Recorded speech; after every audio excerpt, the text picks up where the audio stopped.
ভাল লাগিছে। আমাৰ যোৰহাট সমষ্টিলৈ CM ছাৰক ৱেলকাম জনাইছো আৰু আমাৰ মহিলাসকল CM ছাৰৰ এই আঁচনিৰ জৰিয়তে যথেষ্ট উপকৃত হ'ব।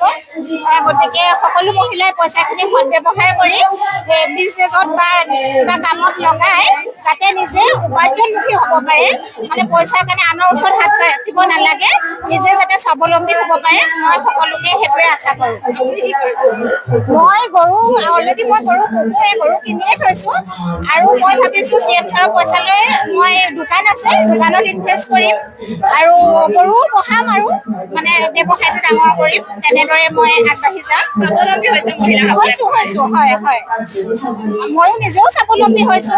মই আমাৰ ভোক্তৈ গ্ৰাম্য সংগঠনৰ এগৰাকী সম্পাদিকা আৰু মহুৰা মণ্ডল সংগঠনৰ হিচাপ ৰক্ষক হিচাপে বৰ্তমান কাম কৰি আছো আৰু গতিকে মই যথেষ্ট সুখী আৰু আমাৰ ভিঅত যথেষ্ট সংখ্যক মহিলা স্বাৱলম্বী হৈছে।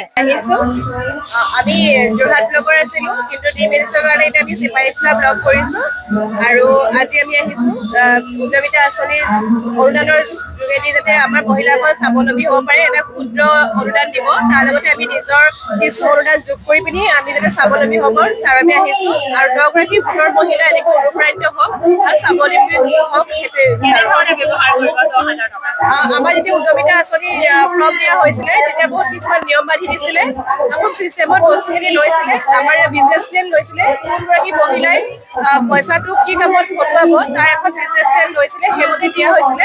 মই বিশেষকৈ ফেশ্বন ডিজাইনিঙত জড়িত হৈ আছিলো আৰু মই খুব কাপোৰৰ কাম কৰোঁ। মই তেতিয়া টেইলাৰিং এনেকৈ ধৰণে দিছিলোঁ।